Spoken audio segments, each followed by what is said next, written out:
아멘. 오늘 시간에는 진정한 도마복음이란 어떤 것인가, 진정한 도마복음이란 무엇인가 라는 제목을 함께 말씀의 은혜를 나누고는 합니다. 오늘도 거룩한 주일을 맞아 주님을 예배하는 날 여러분들을 하나님께서 사랑하십니다. 하나님을 사랑한다는 것은 말씀을 사랑한다는 것입니다. 하나님은 영원토록 우리의 눈에 보이지 않을 것입니다. 천국에 가서도 보이지 않습니다. 만약 천국에 가서 우리가 하나님을 보게 된다면 예수님을 보게 될 거예요. 왜냐하면 예수님은 한 번 사람의 육체를 지녔고 그 육체를 부활체로 만들어서 그것을 가지고 가셨기 때문이죠. 그러나 예수님도 하나님 보좌에 앉아 계시면 예수님도 안 보여요. 예수님 보좌에서 내려와야 우리가 그 예수님을 볼 수가 있습니다. 그런데 그 예수님은 말씀이 육신이 되신 분이기 때문에 우리가 하나님을 믿는다. 그 하나님이 누구냐? 말씀을 믿어야 하나님이 믿는 겁니다. 할렐루야. 그러니까 말씀의 분량만큼 우리가 하나님을 체험하고 경험하는 거죠.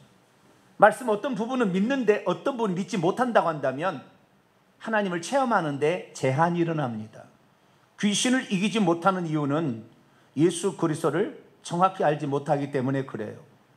한낱 이딴 것한테 전능한 하나님이 우리 안에 들어왔는데도 그걸 믿지 못한다.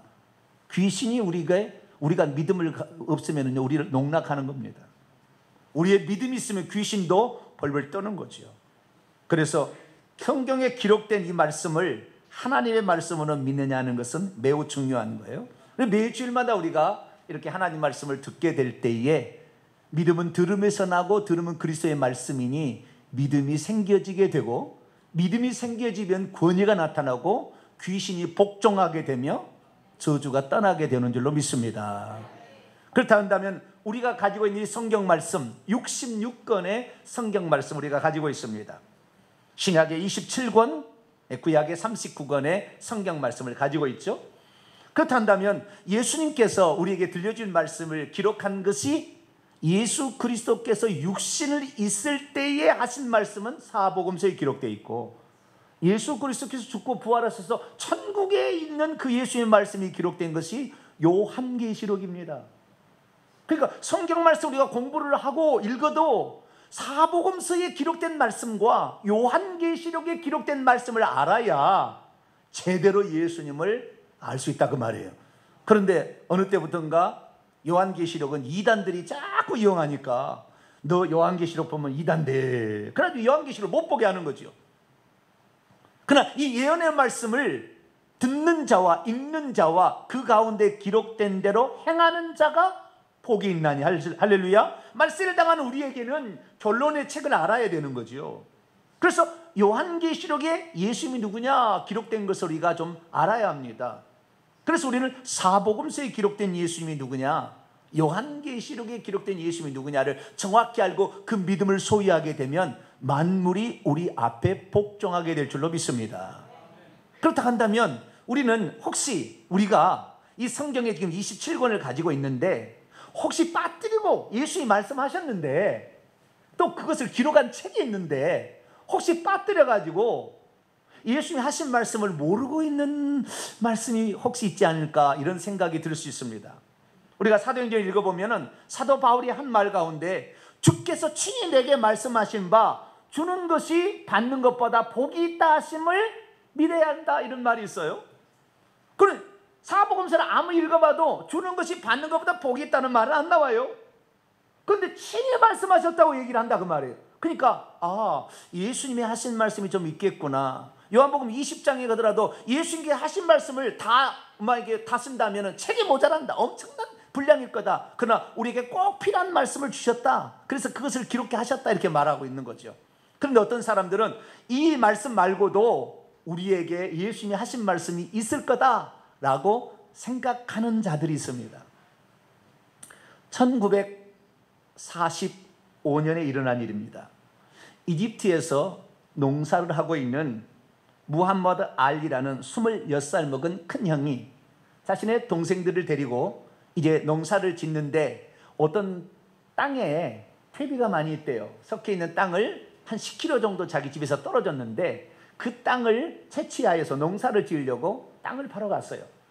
그래서 이 산기슭에서 땅을 파고 있는데 자기 밑에 11살 밑에 동생이 깜짝 놀란 거예요. 왜냐하면 땅을 파다가 희한한 것을 발견하게 되었어요. 커다란 그 항아리가 거기에 묻혀 있었습니다. 토기 항아리였는데요, 퇴적층 경사면에 사발 모양의 큰 옥돌이 있었는데 그걸 치워내니까 그 밑에 커다란 유향으로 발려진 거대한 항아리가 나온 것입니다. 네 모퉁이에는 귀퉁이가 달려 있었고 가장자리는 천연 아스팔트 역청으로 단단히 봉합되어 있었습니다. 뭔가 귀중한 것이 들어있겠다. 옛날 사람은 뭐요? 금은 보석이 들어있지 않을까. 아라비안 나이트, 보물섬 지도가. 그런 생각으로 그걸 이제 깜짝 놀래가지고 하는데 두려워서 이제 형한테 형 찾은 거죠.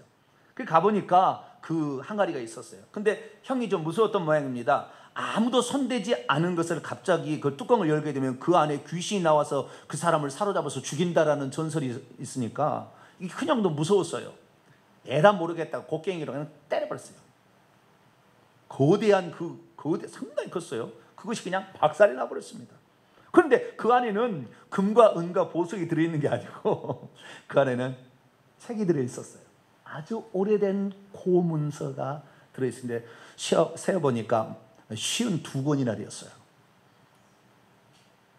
그 책 중에 오늘날 우리에게 가장 관심을 가지고 있는 책이 하나 나왔는데 도마 복음서가 나왔어요. 오늘 본문에 등장하는 도마 복음서라는 책이 나왔어요.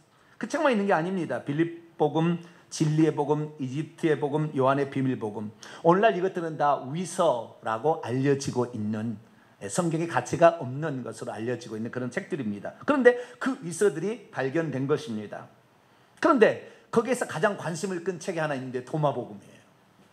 도마복음은 우리가 사복음서에 예수님께서 이 땅에 육신을 입고 있을 때 말씀하신 것을 기록해 놨다고 생각하는 사복음서의 말씀 말고도 다른 말씀들이, 예수님이 하신 말씀이 거기에 들어있었어요.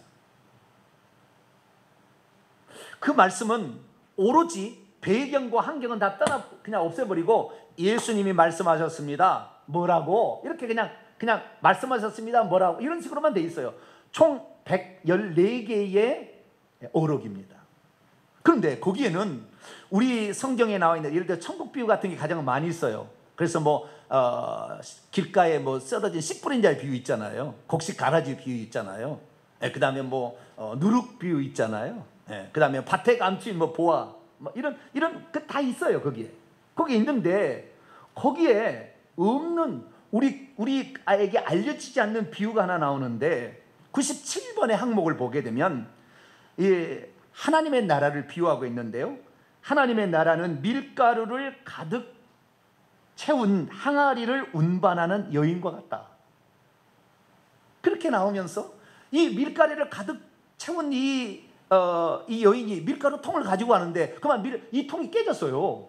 그런데 깨진지도 모르고 이 통을 집에까지 운반했다는 거예요. 운반해 와서 보니까, 집에 와서 보니까 밀가루가 없던 거예요. 이와 같다? 이렇게 얘기한 거예요. 그러니까 이것은 제가 생각할 때는 진짜 예수님이 했을 법한 말 같아요. 느낌은 그렇습니다. 왜냐하면 상당히 이게 천국 비유 같은 가운데 부정적인 비유가 있잖아요. 누룩의 비유, 이런 것은 부풀어서 이 누룩이 바리새인과 서기관의 가르침으로서 혼탁한 가르침으로 천국에 들어갈 사람들이 잘못된 가르침에 빠질 수 있다. 그걸 말해주고 있는 거니까. 그러니까 우리가 예수 그리스도의 말씀을 들어서 천국을 소유한 것 같았으나 집에 도착해본 천국의 집에 가려고 하니까 말씀이 없어서 결국에 천국에 못 들어가게 된다. 그렇게 해석할 수 있는 여지가 있는, 이건 단 한 번도 공개된 적이 없는 1945년에 비로소 세상에 나타난 예수님의 말씀일 것으로 추정되는 말씀이 거기에 있었던 거예요. 그래서 많은 사람들이 도마복음은 세계적인 발견이다. 예수님의 또 다른 말씀이 거기에는 공관복음서에 기록된 또는 서신서에 기록된 말씀이 한 절반가량은 똑같습니다. 일치하는 한 35%는 정확히 일치해요.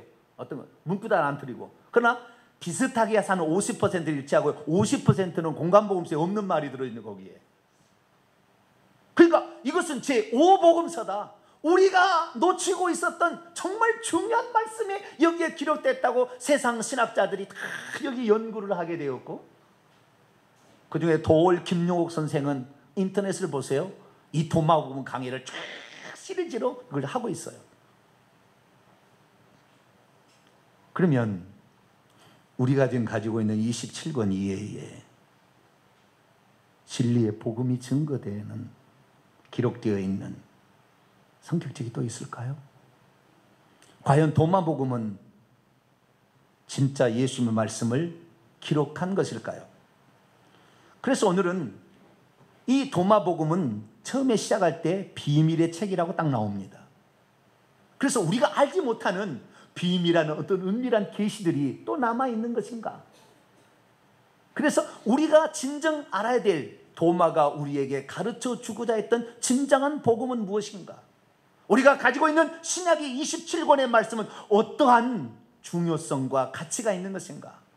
도마복음 이 발견과 더불어서 하나님 말씀을 통하여 오늘 하나님의 말씀의 소중성을 여러분 깨닫게 되는 귀한 시간 되기를 바랍니다.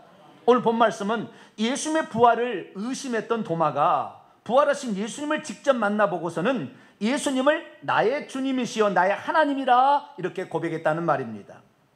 예수님에 대해서 늘 의심하고 부정적인 생각을 늘 가지고 있었던 도마는 어떻게 되어서 부활하신 예수님을 만난 다음에 그는 베드로도 고백하지 못했던 신앙 고백, 당신은 주 하나님이십니다 라는 말을 고백하게 되었을까요? 오늘 우리가 읽었던 본문 말씀은 예수께서 도마에게 나타난 장면을 기록하고 있습니다. 예수님이 죽으시고 3일째 되는 날 부활하셨는데 그때는 도마가 없이 가룟 유다님이 딴 데 죽었고요. 도마가 없었으니까 10명의 제자가 마가다락방에 모여 있었어요. 근데 예수님께서 문이 닫혔는데 예수님이 그 가운데로 서셔서 평강이 있을지어다 말씀하시면 부활하신 자신의 모습을 제자들에게 보여줬어요. 그런데 그 다음 날로 추정이 됩니다. 도마가 찾아왔어요. 그러니까 그 10명의 제자들이 우리가 주님을 보았다. 이것이 바로 이제 24절이에요. 우리가 주님을 보았다. 그렇게 하니까 도마가 뭡니까? 25절. 내가 그의 손에 못자국을 보며 내 손가락을 그의 못자국에 넣으며 내 손을 그의 옆구리에 넣어보지 않고서는 나는 믿을 수 없다. 그렇게 얘기를 했다는 거예요. 그리고 여드레를 다시 지났어요. 그러니까 예수님이 부활하신 10일째 되는 날이에요. 그때에 26절입니다. 제자들이 다시 집 안에 있었는데 이때는 도마도 같이 있었어요. 문들이 닫혀 있는데 역시 예수님이 오셔서 그들에게 평강을 기원하셨습니다. 그리고 도마에게 말하는데요. 성경에 보니까 이 27절 보면 제가 직역에 보면은 특별히 도마를 찾아서 말씀하신 것이 나와 있어요.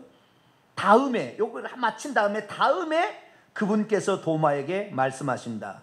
네 손가락을 계속해서 여기로 가져오라. 그리고 내 손들을 단번에 내 손들을 단번에 보아라.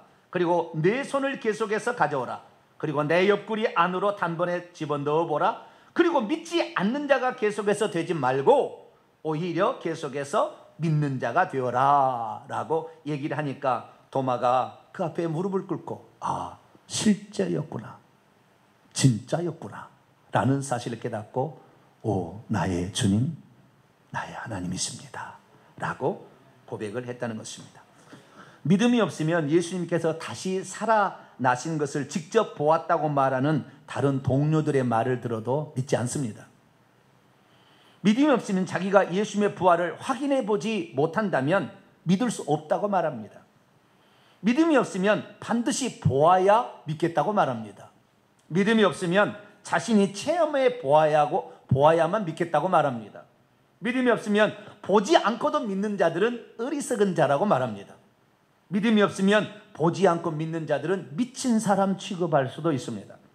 그러나 오늘 우리는 믿음으로, 혹시 우리가 보지 못해서도 신약 성경, 구약 성경은 하나님께서 우리에게 직접 하신 말씀이요, 이 말씀에 기록된 하나님은 진짜라는 것을 믿게 되기를 축원합니다. 사실 우리는 도마의 신앙 고백을 그냥 흘려 지나갈 수 있습니다. 그렇게 하는 모양이구나. 그러나 우리가요, 한꺼풀만 조금 뒤집어 보면 깜짝 놀랄 신앙 고백이에요. 왜냐하면 예수님의 첫 제자 12제자는 유대인이 아닌 사람이 없어요. 유대인들은 하나님을 두 분으로 믿을 수 없습니다. 오직 하나님 위에 다른 신은 없다. 우리 하나님은 유일한 주신이 한 분 하나님이라 이렇게 믿었기 때문에 예수님을 만약에 하나님이라고 고백한다는 것은 하늘에 계신 아버지, 이 땅에 있는 예수님을 두 분을 하나님으로 믿기 때문에 이것은 신성모독죄에 해당되는 거예요. 그러니까 유대인들은 절대 이 고백을 못. 우리 이방인들은 그 아버지도 하나님, 아들도 하나님, 우리는 믿는데 지장 없어요. 왜냐하면 하도 신들이 많이 있는 데서 살았기 때문에 이것도 신, 저것도 신, 별로 우린 지장이 없습니다. 그러나 유대인들은 그렇지 않은 거예요. 유대인의 생각에서는 절대 인정할 수 없는 거죠. 그런데 이 유대인들의 말로 고백한다면 나의 주, 나의 하나님이라는 것은 주는 아도나이, 하나님은 엘로힘이에요. 나의 아도나이, 나의 엘로힘. 이것은 신성모독죄예요. 신성모독죄. 우리가 봤을 때는 그렇게 하는 모양이구나 넘어갈 수 있지만 유대인들에게서는 있을 수 없는 일이라 그 말이에요. 그래서 로마란다. 영국의 대신학자 리차드 보캄이라는 신학자는 예수 그리스도를 하나님으로 고백한다는 것은 예수님을 유일하신 구약의 여호와로 고백한 것과 같다. 예수님이 유일한 한 분이라고 인정하지 않는다면 유대인들은 절대 예수님을 하나님이라고 말하지 않는다는 거예요. 어느 누구도 예수 그리스도께 하나님이라고 고백한 자가 없었어요. 지금 의심 많은 도마가 처음으로 이 고백을 하게 된 거예요. 그로부터 65년이 지난 요한계시록을 쓸 당시에 사도 요한이 어떻게 말합니까? 하나님을 주 하나님이라고 고백합니다. 그분은 알파 오메가 되시고 이제도 있고 전에도 있었고 장차 올 자예요. 예수님 이전에도 있다가 오셨어요. 장차 오실 분이에요. 그분은 전능자 주 하나님이라 고백하고 있어요. 우리는 잘 모르지만 AD 90년에서 95년경 가면 그때 당시에 이방인들 중심으로 이제 AD 70년에 성전이 파괴돼서 유대인으로 예수 믿는 사람이 거의 없어져 가요. 그리고 이방인들로 복음이 전파되다 보니까 에베소 이런 지역에는 이제 예수님을 전부 하나님으로 믿고 있었어요. 근데 오늘날 지금 개신교의 상황을 보면은 예수님이 누구냐 그러면 하나님의 아들이다, 우리를 구원하러 온 구약의 메시아다 이렇게 인정하지 예수님이 하나님이라고 말하는 사람 없어요. 하나님과 같다 또는 하나님의 속성을 가지신 분이다 이런 식으로 고백하지 하나님이다라고 말하는 사람 없다고 말이에요. 요즘에 그런 사람 없어요. 그러니까 한낱 귀신에게 당하는 거예요. 내 안에 지금 성령으로 들어오신 예수님이 전능자라는 사실을 잘 모르는 거죠. 하나님의 아들 정도 좀 약한 그런 존재로 생각하고 있는 거죠. 그런데 AD 90년만 해도 교회 상황은 그러지 않았다는 거예요. 예수님을 다 아도나이 엘로힘으로 고백하고 있었다는 겁니다. 그러면 예수 그리스도께서 그렇게 하나님이라는 것은 어쩌면 눈에 비닐이 벗겨져야 알 수 있는 건데 도마는 어떻게 알게 되었을까요? 그리고 왜 사람들은 이 예수님의 오록 114가지를 기록한 그 오록을 도마복음이라고 굳이 명명해서 붙였을까요? 다른 복음, 예를 들어서 바돌롬의 복음, 가룟유다 복음 그렇게 할 수 있었잖아요. 그런데 왜 마태복음 하듯이 도마복음이라고 했겠냐 그거죠. 그것은 이 도마복음이라고 기록된 114개의 예수님의 오록을 앞에 서두가 이렇게 시작이 됩니다. 어떻게 시작이 되냐면 이것은 살아계신 예수께서 말씀하신 비밀의 말씀이래요. 이게 아주 키포인트예요. 비밀의 말씀들이다. 그리고 디두모라고 불리는 유다, 도마가 그것을 기록하였다. 여러분 우리가 도마의 이름을 우리 알고 있는데요. 도마라는 이름이 사람 이름이 아니에요. 도마라는 말은 쌍둥이라는 말의 아람어입니다. 도마가 이름이 아니라 별명 같은 거였어요. 그런데 그것을 헬라어로 바꾸면은 디두모예요. 그러니까 꼭 역전 앞에서 만나자. 역전이 역 앞이잖아요. 근데 역전 앞대를 하나 더 붙여. 우리가 그러잖아요. 그러듯이 여기도 사람들이 잘 이해를 못하니까 한자하고, 우리가 옛날에 여기 벽을 보면 베란박이다. 베란박. 우리 어른들이 베란박이라고 했어요. 뭐 베란박이 뭐냐? 베란박이 아니고요. 저 밑에서만 알아요. 이 말이 무슨 말인지. 베란박. 베란박이 아니라 바람벽입니다. 아니, 발음이 좀 바꿔져서 그렇지. 바람이 예전에 벽을 의미하는 또 다른 단어였어요. 바람이. 벽은 벽이고, 벽은 한자고 바람은 순수한 우리 글입니다. 제가 국어 국문학을 했기 때문에 알아요. 바람벽이에요. 그래서 원래 바람벽인데 이 바람벽이 그래서 베란박이 돼 있어요. 야, 베란박 좀 붙여라. 뭐 이렇게 된 거예요. 그 비슷한 걸로 디두모 도마라는 것은, 디두모라는 것은 헬라어 사람들이 쌍둥이란 말 알아듣는, 도마라는 것은 아람어를 써야 알아듣는 거예요.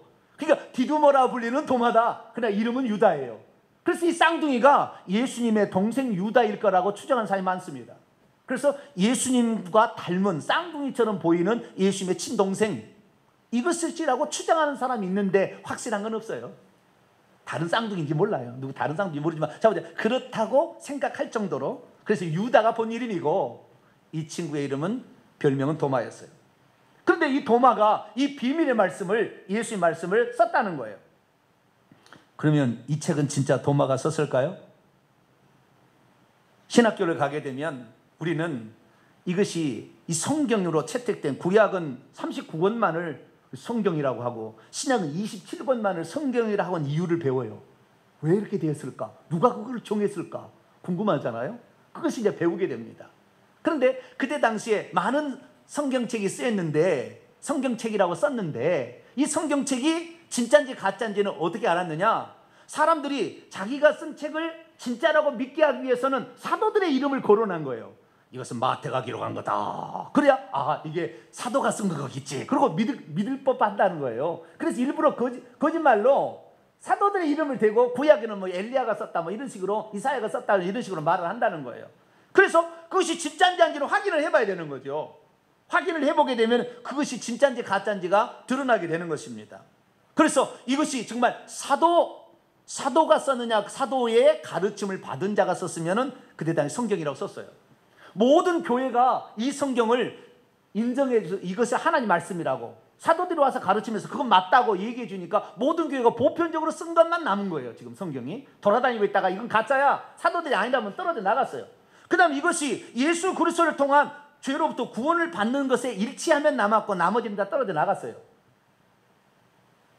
그 다음에 이것이 성령의 영감으로 들어서 쓸 수 없는 말이 너무 많아요.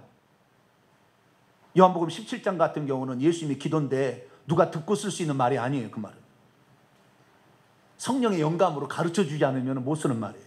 그런 말이 많기 때문에 영감성을 또 보게 되어서, 이래서 성경에 남는 거예요. 그러면 도마라는 복음은 왜, 그러면 도마복음이 1945년에 발견되는데 없어졌을까? 이 도마복음은 이집트의 고대 언어인 콥틱어로 기록되어 있었어요.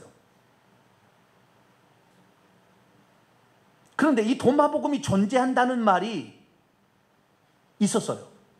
1945년이 될 때까지는 말만 있었고 발견된 적이 없었어요. 그래서 이 사람들이 없다고도 말하는 사람도 있었어요. 그런데 이 유세비우스라는 사람이 교회사를 썼는데, 이 양반이 언제적 인물이냐면 260년에서 340년의 인물입니다. 근데 이 사람 유세비우스가 교회사를 썼는데 이 교회사에 도마복음을 언급하고 있어요. 그러니까 4세기 무렵에 도마복음이 존재하고 있었음을 말해주는 거예요. 그런데 뭐라고 하느냐면은, 우리가 알고 있는 지금 신약 27권 책이 있잖아요. 이 책들은 이 유세비우스가 이 성경을 때 이미 다 교회가 다 공인된, 거의 다 그렇게 됐어요. 그런데 아닌 것들을 써놨어요. 거기 포함되지 않은 이유를 써놨어요. 이단자들이 사도들의 이름을 사용하여 인증된 책들, 예를 들면 베드로복음, 이게 정경이 아닌 책들의 목록을 썼다는 거예요. 베드로복음, 도마복음이 있었고, 행전으로는 안드레 행전, 요한 행전, 또 다른 사도들의 이름을 빌린 행전을 기록해 놓았다. 지금까지 교회 작가들은 자신의 저서에서 이 책을 전혀 언급하지 않았으며, 이 책의 문체의 특성도 사도들의 문체와 판이하게 다르며, 그 책에 개진된 사실들의 취지와 의견도 건전한 정통 교리와 어긋나 있어 분명히 이단적인 사람이 만들어낸 책임을 분명히 증명해 준다. 그런 거로 이 책들은 위서, 가짜 책으로 분류되며 어리석고 불경가하는 것으로 여겨 배격되어야 한다라고 유세비우스가 이 책에 도마복음을 옮겼는데 한 번도 발견된 적이 없었어요. 그런데 1945년 알리가 이것을 발견해낸 거예요. 그러면 도마복음은 진짜 도마가 썼을까요? 우리는 도마의 행전, 도마가 어떻게 살았는지 잘 모르잖아요. 도마 행전에 보면은 도마가 어떻게 살았는지가 기록이 되어 있는데 상당히 신빙성이 있어 보입니다. 스테반이 죽었어요. 사도들이 이제 우리가 예루살렘에 있지 말고 각기 우리가 땅끝까지 복음을 증가라 하니 우리가 제비를 뽑아서 어디로 가야 될지 결정하자. 그래서 12 마띠아가 이제 들어왔잖아요. 그래서 12사도들이 제비를 뽑았어요. 근데 도마가 제비를 딱 뽑으니까 어디가 당첨되냐면 인도가 당첨이 됐어요. 근데 도마는 좀 겁이 많은 사람이고 건강도 좀 안 좋았던 사람인가 봐요. 그러니까 그냥 아이고 여기만 안 뽑혔으면 그랬는데 꼭 그것이 뽑혀요. 딱 인도가 뽑혀버린 거예요. 그래서 안 간다고, 나 못 간다고, 나 이 건강도 나 안 좋고 나는 잘 담대함이 없어서 난 못 간다고 이렇게 한 거예요. 그런데 어느 날 주님이 꿈속에 나타나요. 나타나서 뭐라고 말씀하시냐? 도마야, 너는 너를 위해 손과 발에 못을 받고 옆구리에 창으로 찔린 내 흔적을 보지 않았더냐? 나는 너를 위해 모든 것을 주었건만 너는 나를 위해 무엇을 줄 수 있느냐?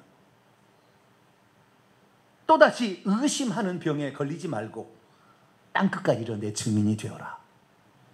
그래서 이 도마가 주님의 말씀에 알았어요. 그리고는 인도로 가려고 하니까 막막하잖아요. 예루살렘을 쫓아다니면서 혹시 인도에서 온 사람 무역상이 있는가를 찾아봤어요. 그랬더니 어떤 한 사람을 찾아냈어요. 나를 인도까지 데려다 주는데 내가 목수일을 잘하는 건축업자로 나를 소개해달라. 그래서 노예를 내가 붙잡아 왔는데 이 목수일을 잘한다, 건축을 잘한다고 소개해달라고 하고 인도로 갑니다.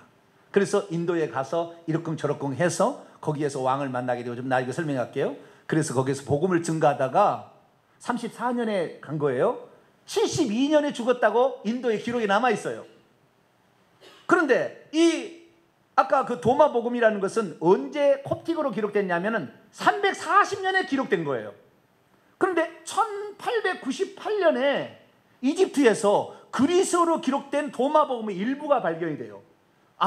그래서 원래는 그리스어로 기록된 것을 사람들이 자기 언어로 바꿨는데 이집트 언어로 바꿨구나라는 사실을 알게 됩니다. 그럼 이것이 언제 기록되어 있느냐라고 쫙 그 내용을 살펴보니까 그 내용을 조사해 보니 그 내용이 영지주의자들이 쓴 책이라는 것이 명약관하게 딱 드러납니다. 그래서 영지주의는 언제 있느냐? 영지주의는 AD 120년에서 180년 사이에 꽃을 피웠어요.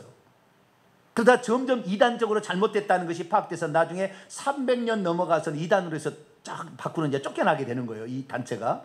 그 영지주의자들이 썼다는 것이 이제 드러나게 되는 거죠. 그래서 제가 이 114개를 다 읽어봤어요. 몇 번 읽어봤어요. 읽어봤더니 역시 아니나 다를까 영지주의가 편집 각색 왜곡을 해놨어요.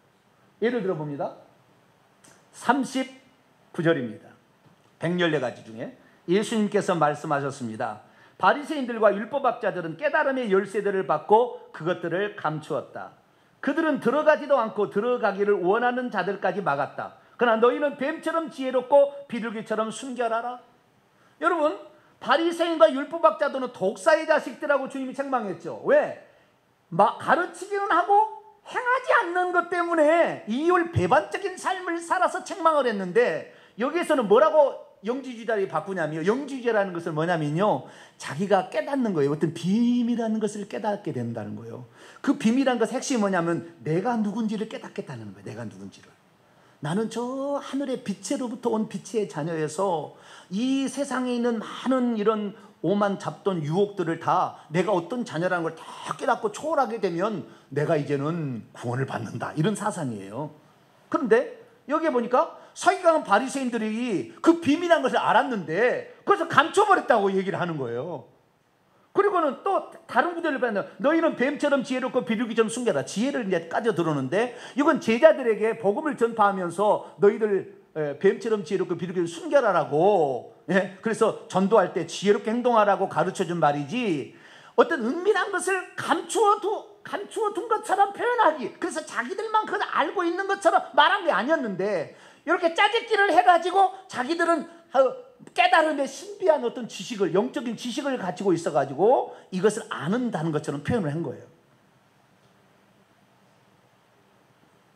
또 왜곡시키는 게 볼까요? 62절입니다. 예수께서 말씀하셨습니다. 나는 나의 비밀에 합당한 자들에게 나의 비밀을 말한다. 그리고는 네 오른손이 무엇을 하게 되든지 네 왼손이 그것을 무엇을 하든지 모르게 하라. 자, 오른손이 한 일을 왼손이 모르게 하라는 것은 이 비밀을 가르쳐준다는 것이 아니라 너희의 구제가 사람에게 드러나지 않도록 은밀하게 하라는 말이었지, 너희들이 비밀한 것을 내가 오면 내가 가르쳐주마 이렇게 해가지고 자기들끼리만 무슨 영적인 지식을 알고 있는 것처럼 그렇게 속에서 사람들을 유혹하기 위한 게 아니었어요. 그런데 여기에 말을 들으면 꼭 그런 것처럼 이렇게 나오는 거예요. 또 하나 예를 들어봅니다. 78절입니다. 예수께서 말씀하셨습니다. 무엇 때문에 너희는 들판으로 나갔는가? 바람에 흔들리는 갈대를 보기 위함이냐? 너희 왕들과 고관들과 같이 고운 옷을 입은 사람을 보기 위함이냐? 그들은 고운 옷을 입고 있으나 진리를 깨달을 수 없다. 이건 지금 세례 요한이 어떤 존재인지, 비록 누추한 옷을 입고 있다 할지라도 메시아를 소개하는 여자가 나온 위대한 자다라는 걸 설명하는 본문인데, 여기에서 당시 고관들이나 왕들은 멋진 옷을 입고 있지만 진리를 못 깨닫는 자라고 이런 식으로 또 바꿔놨어요. 그러니까 이 성경 말씀을 그 영지주의자들이 자신의 영지를 깨닫는 사람이 구원받는다는 것으로 말하려고 이것을 왜곡, 변형, 짜집기 하는 거였어요. 그런데 이것이 20세기의 최고의 발견이라고 신학자들이 넘어가서 이걸 연구한다고 말이에요.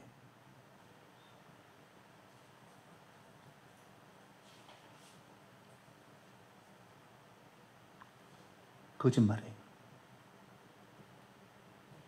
영지주의자들이 자기의 사상을 전파하기 위해서 예수님의 말씀 가운데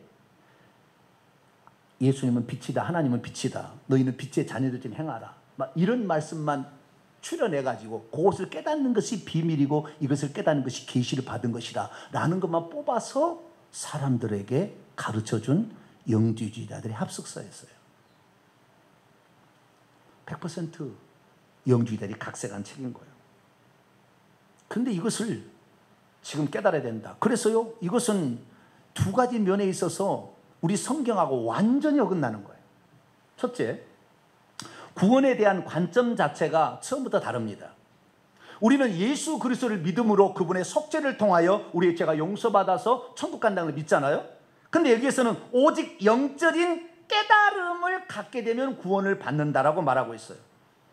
그래서 이 깨달음을 빛에 비유했는데 이 빛이 들어오기, 이 깨달음을 갖게 되면 혼하게 되고 깨달음이 없으면 어둠에 빠진다고 얘기를 하는 거예요. 그래서 여러 가지 말을 하는데요, 시간 관계상 제가 생략하도록 하겠습니다. 근데 분명한 뭐냐, 이 깨달음과 이 어둠과 빛을 말하는데, 이 어둠은 우리가 성경에서 말하는 어둠은 마귀가 어둠의 세상 주관자이기 때문에 마귀의 거짓말을 속게 되면 진리를 따르지 못해서 마귀가 들어가는 지옥에 들어간다는 것이 어둠이에요. 그런데 여기에서는 자기들이 말하는 영지, 깨달음이 없는 것이 어둠이라고 표현함으로써 구원이 뭔지 개념을 완전히 틀어놔 버렸어요. 그러니까 영지주의 사상은 플라톤부터 시작되어서 철학, 어떤 깨달음을 가지고 있는 것을 예수님이 하신 말씀 가운데 그 비싼 것을 추려가지고 사상을 주입하기 위해서 만든 거였어요. 특별히 중요한 게 두 번째인데요, 이 영지주의자들이 각색한 책이라는 사실은 예수님이 누군지에 대한 묘사가 전혀 다릅니다. 여기에서 예수님이 누구냐라는 것은, 여기에서 예수님이 이런 질문해요. 예수님이 꼭 마태복음 16장과 비슷해요. 사람들이 나를 누구라고 하더냐 물어봐요. 그랬더니 한 제자가 말하기를, 당신은 의로운 천사라고 합니다. 우리는 그렇게 않잖아요. 근데 또 어떤 제자는 현명한 철학자라고 얘기를 합니다. 그때 도마에게 물어봐요. 도마가 우리에게 속이려고 이렇게 뜬 거예요. 언어를 만들어내는 거잖아요. 도마에게, 도마 너는 나를 누구라고 생각하느냐. 그래서 도마가 뭐라 하냐면, 나는 당신이 누구와 같은지 감히 말할 수 없나이다. 그래, 나는 선생이 아니다. 너는 지금 물에서 끓어오르는 무엇에 도취되어 있다. 그리고 도마에게 뭔 얘기를 했다는 거예요? 그러니까 제자들이, 도마야, 예수님 너에게 뭐라고 얘기하든 내가 만약에 이 얘기를 하면 너희들이 나를 돌로 칠걸? 뭐 신병을 얘기한 것처럼 이렇게 딱 써놨어요, 여기다가. 그러니 이 책을 한번 보는 사람은 그 신비의 마력에 나도 그것을 좀 깨달아야 되겠다를 생각하는 거예요. 그러니까 여기에서 예수님이 어떤 분이냐면은 철학자와 선각자예요. 여기에서는 예수 그리스도께서 우리 죄를 위해서 이 땅에 태어나셔서 성육신 한마디도 얘기 안 해요. 예수님이 왜 십자가에 죽었고 죽었는지 죽음에 대해서 한마디도 나오지 않아요. 여기서 예수님이 어떻게 살아났는지 그분이 하나님 절대 얘기하지 않아요. 이분이 예수님이 이 땅에 오셔서 우리가 예수님을 메시아로 믿는 것은 그냥 믿는 게 아니잖아요. 그분이 구약 성경에 350가지 이상이 예언된 것을 성취하셨기 때문에 우리가 예수님을 구원자로 믿는 거잖아요. 구약 성경에 단 한마디 말도 인용하지 않아요. 오직 갑자기 여기서 드러나는 모습, 깨달음의 어떤 선생님이다, 이런 식으로 표현해놨다 그 말이에요. 그분이 하나님이신데 우리를 위해서, 우리의 죄를 속량하기 위해서 값진 희생의 고통을 겪으시고 죽으셨다는 말 단 한마디도 안 나와요. 거기 그냥 뭔가를 느닷없이 깨달아서 나타나는 그냥 어떤 성각잔식으로 그렇게 표현을 해놓은 거예요. 그러니 이 도마복음을 불교에서나 다른 종교에서 환장히 좋아해요. 이것이 복음이다, 이것이 기독교인들 깨달으라, 이 깨달음이 진짜지, 예수님만 구원자라고 하는 게 그게 맞냐, 아주 종교 다원주의자는 이것을 아주 그냥 자기의 경전으로 생각을 해. 그러나 120년부터 202년까지 살았던 이레네우스라는 사람이 있어요. 천재적인 신학자입니다. 교부인데요. 그때 당시에 통용됐던 성경 말씀을 인용합니다. 도마복음 얘기 안 해요. 그리고 영지주의가 일어나고 있다고 말하고 있어요. 거기에 이렇게 말하는 사람들이 경계하라. 그래서 5권이나 되는 이단에 대하여라는 책을 써요, 이레네우스가. 그래서 그때 막 120년경부터 막 일어나는 영지주의의 사상이 매우 사람을 유혹하고 유혹한다라는 것을 정확히 기록해 놔요. 근데 사람들 그걸 모르고 짜집기에서 영지주의 사상을 예수님 말씀을 인용한 것으로 예수님 말씀을 그냥 끌어들여 와가지고 예수님 말씀 가지고 그것만 추론해서 약간 더 변형시키고 짜집기를 해가지고 자기의 사상을 전파하는 책이었던 것입니다. 제가 이 얘기를 드리는 것은 왜 사람들이 서두에다 그러면은 이 비밀의 말씀을 도마가 기록했다고 썼을까? 그거예요. 그것 때문에 이 질문이 시작된 거예요. 여러분, 도마가 예수님을 하나님이라고 그 비밀한 것을 깨닫지 못했다면 누가 하나님이라고 얘기했겠어요? 베드로도 그런 얘기를 못했어요. 나중에 점차적으로 이 사실을 알게 됩니다. 그럼 최초의 고백이 누가요? 도마가 한 거예요. 그러니까 이 영지주의자들이 이 책을 누구의 책이라고 써야 되겠다? 비밀한 것을 알아들었던 도마복음이라고 해야 비밀한 책인 것을 인정할 거다 라고 사람이 받아들이도록 하려고 일부러 거짓말로 도마가 썼다고 딱 기록을 해놓은 거예요. 여러분, 우리에게 있어서 비밀한 것, 하늘의 계시가 무엇입니까? 다른 게 아니에요. 도마가 요한복음에서 지금 말씀하고 있는 예수님이 누구냐는 것을 정확히 알려준 것이 비밀한 거예요. 그것은 하나님께서 사람을 위해서, 사람을 구원하시려고 속죄의 피를 흘리기 위해서 이 땅에 오셨다. 이 사실이 하늘과 땅 사이에 가장 중요한 비밀이고 이것을 깨닫는 자가 속죄를 받아서 구원을 얻는 것입니다. 그래서 사도 바울은 뭐라고 얘기를 했느냐? 디모데전서 3장 16절에 크도다 경건의 비밀이여 그렇지 않다는 이 없도다. 그는 육신으로 나타낸 바 되시고 영광 가운데 올리시셨다. 그는이라는 건 문맥은 하나님이요. 하나님이 육신을 입고 나타나셨다. 우리는 하나님의 아들이 오셨다고 생각하고 있어요. 그러나 사도 바울은 나중에 계시를 받고 신령한 계시를 받고 보니까 하나님이 우리를 구원하기 위해서 사람이 되어 오셨다고 깨닫게 된 거예요. 도마처럼 알게 된 게, 나중에 알게 된 게 이 사도 바울도. 그래서 기록해 놓은 거예요. 하나님이 육신으로 나타난 바 되셨다. 그러면서 디모데전서에도 말하기를 우리의 구주 하나님, 예수님이 하나님인데 우리의 구주 하나님은 모든 사람이 구원을 받고 진리를 아는데, 진리라는 것은 완전한 진리의 지식 안으로, 영지지가 말하는 거예요. 완전한 지식 안으로 들어오기를 바라시는데, 그것은 뭐냐? 하나님은 한 분이시오. 그 한 분이신 하나님이 우리의 죄를 속죄제물로 당신을 주기 위해서 사람으로 오셨던 그리스도 예수다. 이것이 신비의 완전한 지식이라고 말하고 있는 거예요. 그러니까 여러분, 그냥 누가 뭐라고 외쳤다, 공자도 그런 얘기했고 아리스토텔레스도 그런 얘기했고 플라톤도 그런 얘기 다 얘기합니다. 나는 이걸 깨달았다.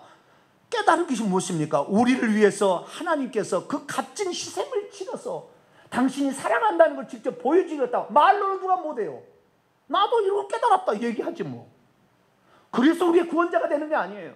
전능한 하나님이 그렇게 안 하셔도 되는데 우리를 위해서 친히 사람이 되어오셔서 우리 죄를 위해서 십자가에 죽으신 것, 이것이 완전한 영지고 이것이 완전한 도마가 말하려고 하는 도마복음인 거예요. 할렐루야. 이것을 믿어야만이 우리가 죄로부터 탈출하는 거예요.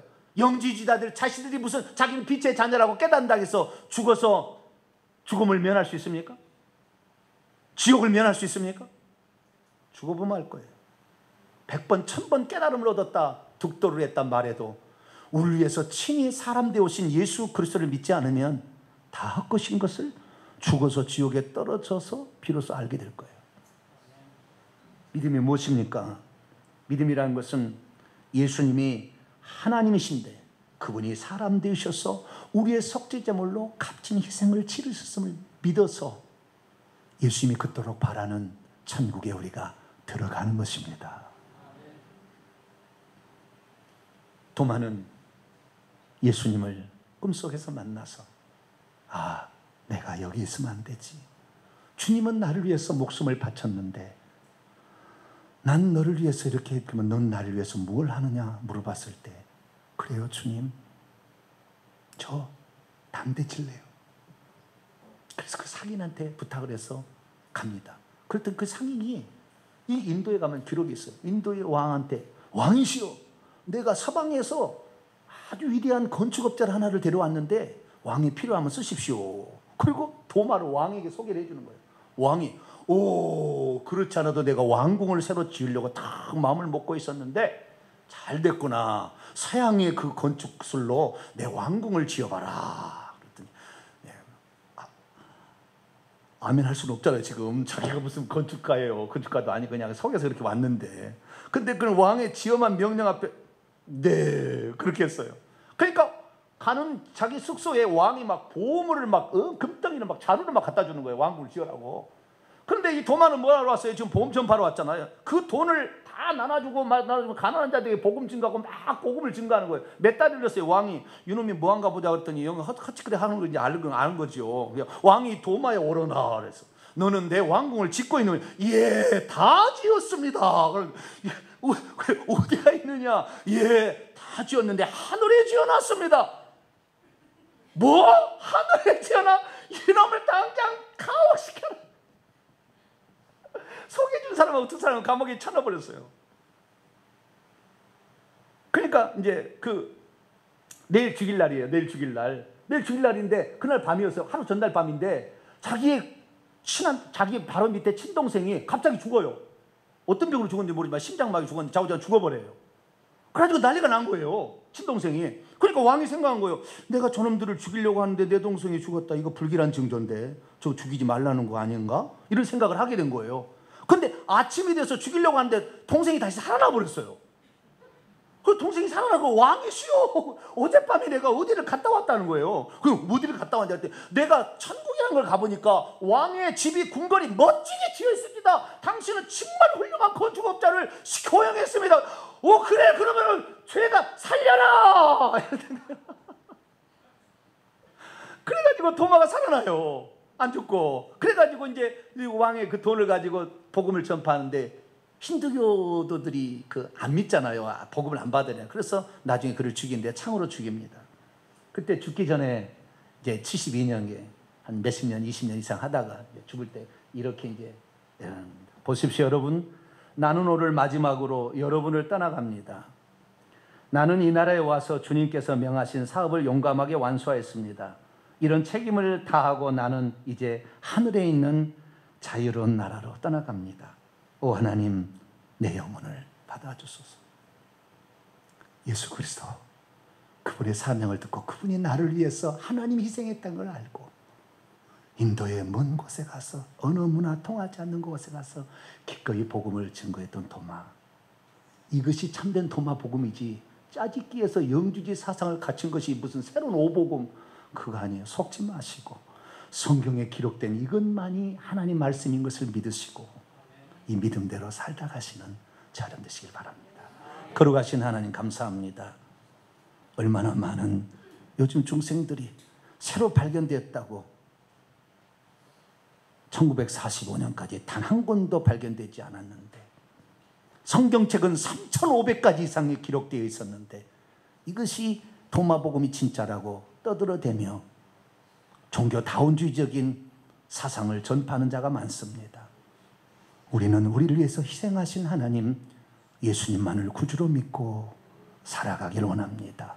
그분이 나를 위해서 희생했기에 나도 주님을 위해서 내 몸과 시간과 물질을 들여 하나님을 위해서 살겠습니다. 저희들의 삶을 붙들어 주옵소서. 예수님의 이름으로 기도하옵나이다. 아멘. 할렐루야. 오늘 아주 도마복음 이야기를, 전체 이야기를 다 들어봤어요.